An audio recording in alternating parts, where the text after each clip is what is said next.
Hello and welcome to Blues View. I'm Paul Bradley and I'm joined on the phone now by Birmingham City correspondent Colin Tatham. Hi Colin. Hello. Well, fantastic result against Sunderland at the weekend. It's put a little bit of clear space between Blues and the drop zone. I want to talk about two players today, though, Seb Larsson and Hleb. First of all, let's start off with Hleb. What's he come out and said over the last kind of 48 hours or so regarding his future? Well, I spoke to him after the game. It was his first appearance in a long time, since a week before the Carling Cup final, and just talking about general things and where he was going to be at the end of the season. And he, as honest as he always is, he's quite frank and open. He said he wouldn't be staying. He didn't think basically he was right for Blues and they were right for him. And to be honest, it's no great surprise. He's just come out and said it publicly before Blues have sort of announced things. Just hasn't quite worked out. They brought him in basically to make a difference in games, and he's undoubtedly got bags of talent. You can see that when he plays, but he either hasn't been fit enough, he's missed a lot of games, or he hasn't produced consistently. So, a parting of the ways, as I said, he's no great surprise, and both have to move on to new pastures. And if Blues do want to make progress as a club, then I've said and written this before, that they've got to start signing the 23-year-old Alexander Hlebs rather than the players who have been around the block and are coming to the end of their careers and are surplus to requirements elsewhere. Now, when he arrived at the club, he was kind of hailed as a big-name signing for Birmingham City. Has McLeish been disappointed with him of how he's done this season, or is it just one of those things?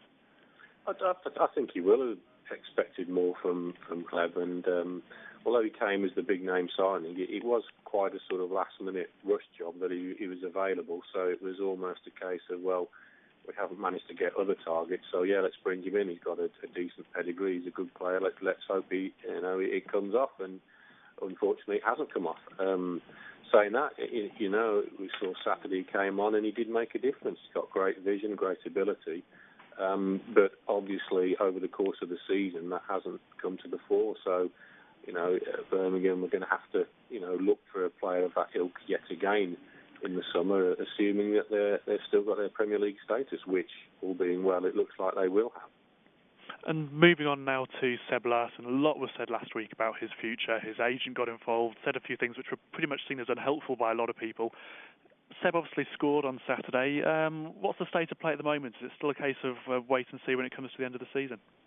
I think the thing to remember about Sebastian Larsson is he's a very honest guy, and speaking to him, on the record and privately, he hasn't yet made his mind up what to do. And I think all things being equal, he would prefer to stay at Birmingham. He's settled in the area, his family, he's got a little daughter now, and he genuinely enjoys the club, his teammates, and the management. I think if Birmingham got relegated, then no, he wouldn't hang around. I don't think any player would in a potential Bosnian situation. He doesn't want to play in the Championship. No one else does, obviously. But he has not made his mind up one way or the other. Now, he might get some very good options nearer the summer, and he thinks, well, that is a better bet. Yeah, that's a good career move. I'll go. But it's certainly by no means cut and dried that he will be leaving through the exit door, but of course it's then down to the powers that be at Birmingham to actually sit down and come out with a deal that suits everybody, and all this sort of speculation and talk and backbiting that we've been seeing has to stop, and somebody's got to take the initiative and get round the table and sort of be sensible about things, because on his day and on form he is a very, very good asset to Birmingham City, and he's also an excellent professional, which counts for a lot as well. Okay, well, we'll hear the thoughts from Alex McLeish in a moment. But before you go today, Colin, just give us your thoughts on the game against Chelsea. Are Birmingham City going to park the bus and defend for their lives, or do you think they'll be a bit more risky and maybe try and go out there and play some football and pinch a win? I think a lot will depend on the sort of what the legs are like after the win over Sunderland, but it wouldn't surprise me if they sort of pack the midfield a little bit more and made a couple of changes and just try to be resolute. They won't go gung-ho, not at a place like Chelsea, because you can get torn apart. Chelsea away, then Liverpool away, two tough games, but these sort of games, they do tend to sort of surprise. I mean, Alex McLeish said that himself in the last few days, and who knows? Even if they picked up a point from one, that's all they need to do. Keep totting up the points on the board and take care of the home games, and then they should be safe. So it'll be interesting, and it'll also be interesting to see how Chelsea are, because they need the points as well. So it's going to be an interesting fixture. Okay, Colin. Well, obviously your match report will be in Thursday's Birmingham Mail, and fans should look out for that. Before we go today, I said we'd hear from Alex McLeish, and here are some of his thoughts ahead of that Chelsea game. That was a big win for us. We started really bright, delighted with the start.